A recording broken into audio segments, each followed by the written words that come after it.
আর চলো দেখো আমি কিসের রেসিপি নিয়ে চলে এসেছি বলো তো। বা এই তোমার চিংসের সেওয়ান সসটার। দেখে মানে বুঝতে হয়তো পারছো, কিন্তু কী দিয়ে বানাবো, চলো খুব ইজিভাবে বানানো হবে। তার জন্য লাগবে এরকম ধরনের লঙ্কাটা কিন্তু।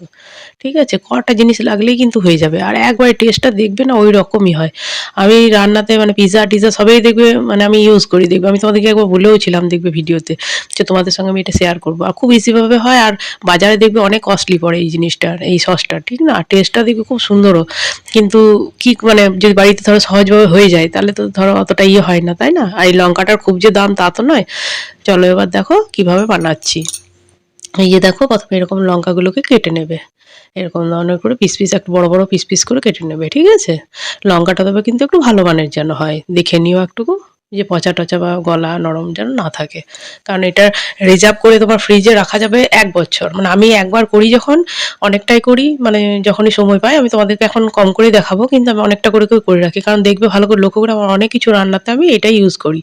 তো তার সঙ্গে মানে ফ্রিজে যদি রেখে দাও তো তোমার 1 বছর কিন্তু স্টোর করে রাখা যাবে। হুম। চলো এবার দেখো, একটু নষ্ট হবে না। এবার দেখো টমেটো আর ইয়েগুলো আমি দিয়ে দিলাম।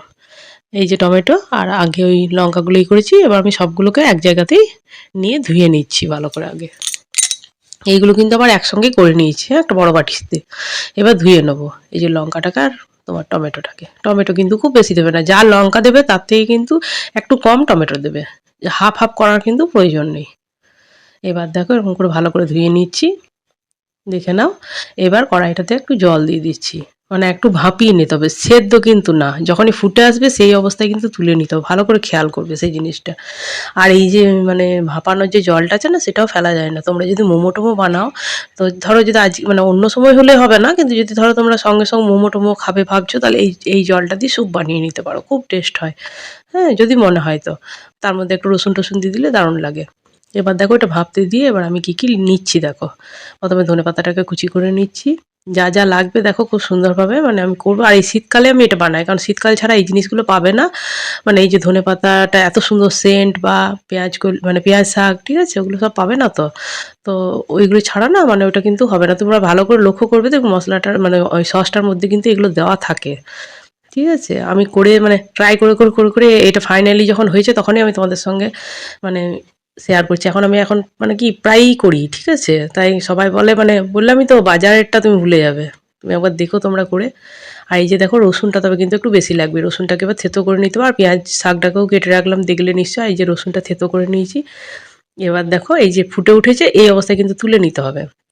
টমেটোগুলো হয়তো হালকা নরম বা হলো, খুব নরম কিন্তু করো না, বারবার বলে দিচ্ছি, তাহলে কিন্তু না সেদ্ধ মতো হয়ে যাবে। হ্যাঁ, এই যে ফুটে এসে আর সঙ্গে সঙ্গে তুলে নিতে হবে। এবার এই যে দেখো কাছে থেকে এবার এবার কিন্তু আমি এটাকে মিক্সিতে পেস্ট করে নেবো। এই যে নিয়ে নিচ্ছি, দেখো এখনও খুব গরম আছে। এটাকে একবার ঘুরিয়ে দিলে কিন্তু পেস্ট হয়ে যাবে খুব ভালো করে। এই যে দেখো পেস্ট হয়ে গিয়েছে ভালো করে, দেখো। এবার আমি এটাকে ঢেলে নিচ্ছি। এবার চলো একটা কড়াই বসিয়ে দিচ্ছি, ঠিক আছে? এবার এখানে আমি সাদা তেল দিচ্ছি। সাদা তেলটা তবে কিন্তু একটু বেশি দিতে হবে, ঠিক আছে? এবার এখানের মধ্যে আমি পেঁয়াজ শাকটা দিয়ে দিলাম। এবার পেঁয়াজ শাকটা যখন দেখবে একটু ভাজা ভাজা মতো, মানে কি বলতো, এটা যেহেতু স্টোরেজ থাকবে, এইটা সবসময় খেয়াল রাখবে, তেলটা একটু বেশি দেবে। আর যেহেতু স্টোরেজ থাকবে তাই এবার দিলাম ধনেপাতাটা। কিন্তু খুব ভালো করে পেঁয়াজ শাকটা ধনেপাতাটা প্রথমে কিন্তু আগে ভালো করে ভেজে নেবেন, নাহলে কিন্তু এই অপশানটা কিন্তু মানে তোমাদের কিন্তু স্টোরেজ কিন্তু হবে না বেশি দিন। আমি আগেই কিন্তু বলে দিচ্ছি, এই এই জিনিসটা কিন্তু একটু লক্ষ্য রেখো প্লিজ। যে কি বলতো, ভালো করে দেখো আমি কত সুন্দর করে ভেজে নিয়েছি, তারপর কিন্তু আমি পেস্টটা দেবো। তখন পরে ভাববে যে আমি অনেকটা ফুটিয়েছি, অনেকটা মারলাম, কিন্তু তোমার যদি পেঁয়াজ শাকের ভেতরে বা ধনেপাতার ভেতরে জল ভাবটা থেকে যায়, তাহলে কি হবে, পরে ছত্রাকের ভয় থাকবে। হ্যাঁ, আর তুমি যদি ভালো করে ভেজে নাও আমার মতো, দেখো আমি কেমন করে ভেজে নিয়েছি, ভালো করে লক্ষ্য করো, ঠিক আছে? এবার দিচ্ছি দেখো রসুন, রসুন থেঁতোটাকে এবার দিচ্ছি। তোমরা চাইলে কিন্তু যখন তুমি ভাপাচ্ছ তখনও কিছু রসুন দিতে পারো, আমি এখন দিইনি। অন্য সময় আমি দিই, আবার কখনো কখনো কিন্তু দিই না, আগে পরেই রসুনটা দিই। রসুনটা যদি পরে দাও, কিন্তু পরে রসুন কিন্তু তোমাকে দিতেই হবে, কারণ রসুনটা না দিলে সেন্টটা কিন্তু থাকবে না, ঠিক আছে? আর ওই যে ভাপানোর সময় তুমি রসুন চাইলে দিতেও পারো, নাও দিতে পারো, সেটা তোমার ইচ্ছার উপরে। এবার দেখো সামান্য মতো, কিন্তু বেশি নয়, সামান্য মতো চিনিটা দেবে, অল্প কিন্তু টেস্টের জন্য। আর দেবে নুন, আর দেবে ওই তোমার কাশ্মীরি লাল লঙ্কার গুঁড়োটা সামান্য, ঠিক আছে? কারণ কাশ্মীরি লাল লঙ্কার গুঁড়ো তুমি দিলে বা নাই দিলে ওটা কালারের জন্য দেওয়া, ঠিক আছে? কারণ এই লঙ্কাটার কিন্তু নিজস্বই রং হবে। দাঁড়াও আস্তে, আস্তে ফুটে, ফুটে দেখতে থাকো। তেলটা একবার বেরিয়ে আসবে পুরো। আর এবার আমি যেটা দিচ্ছি এইটাই হচ্ছে মেন মানে এখানের মধ্যে ইয়ে। সেটা হচ্ছে আমার কাছে তো ধরো অন্য চিংসের কোনো ইয়ে নেই, আমি এটা দিয়েই বানাই। তাই তোমাদেরকে দেখাচ্ছি খুব ইজিভাবে এটা এভেলেবেলও বাজারে। সেটা হচ্ছে চিংসের চাউমিন মসলাটা। ঠিক আছে? বলবে যে এটা আবার কি? চিংসের চাউমিন মসলাটাই তুমি কিন্তু তোমরা দেবে। যেটা বলছি একবার আমার কথা শুনে করে দেখো। ঠিক আছে? এবার ওপর থেকে কিন্তু বারবার এরকম করে তেল ছড়িয়ে, ছড়িয়ে দিতে হবে। মানে কিছুক্ষণ, বেশি নয়। মানে ধরো ওই ২-২.৫ চামচ মানে তোমার পরিমাণ অনুযায়ী না দেখে নিও, কিন্তু তেলটা যখন দেখবে আস্তে আস্তে মানে কি বলবো মশলাটা যত ভাজা হবে না তত তেলটা উপর দিকে উঠতে আরম্ভ হবে। দেখো দেখে বুঝতে পারবে আমি কি বলতে চাইছি।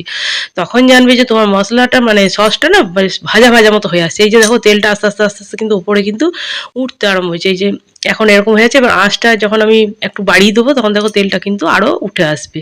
এই যে দেখো কি সুন্দরভাবে উঠে আসছে।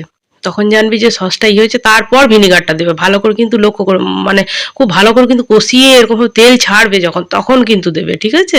আর তেলটাও সেরকম ভাবেই দিও, তেল কম দিলে কিন্তু এই সসটা হয় না। তোমরা ভালো করে দেখবে এই সসটাতে কিন্তু অনেক তেল থাকে। ঠিক আছে?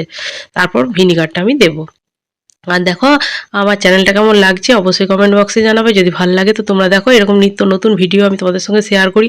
আর আমার মতো ভাবে কেউ এরকমভাবে বুঝিয়ে বলবেও না, কারণ আমি সব সত্যিও বলি আর ঠিকই বলি। দেখো এই যে ভিনিগারটা এই যে দিলাম, ভিনিগারটা এখানে আমি মানে ওই তোমার মোটামুটি ধরো কত চামচ হবে, চামচে যদি হিসাব করো মোটামুটি কাপে বলি ১.৫ কাপ মতো দেবে। ঠিক আছে? ১-১.৫ কাপ মতো দেবে। হ্যাঁ, মানে আমার পরিমাণটাতে আমি বলছি। এবার তোমরা যদি একটু বাড়িয়ে নাও একটু দেখে নেবে, একটু টক ভাব আসবে তখনই কিন্তু, মানে আর দেওয়ার দরকার নেই। এটা ইজি ভাবে ধরে রাখো, একটু টক টক ভাব আসবে। ঠিক আছে? তখন আর দিও না। এই যে দেখো তেলটা কিন্তু আস্তে আস্তে তত কিন্তু উঠে উঠে আসছে। ঠিক না?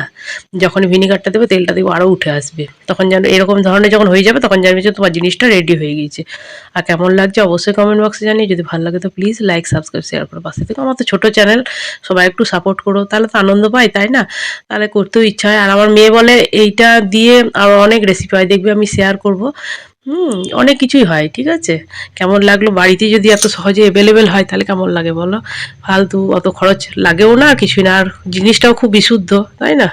খুব সুন্দরভাবে বানানো হয়েছে, দেখবে অবশ্যই মানে ওইরকম আর এরকম তো কোনো ডিফারেন্স থাকবে না। আমার মেয়ে বলে এটাই বেশি ভালো লাগে।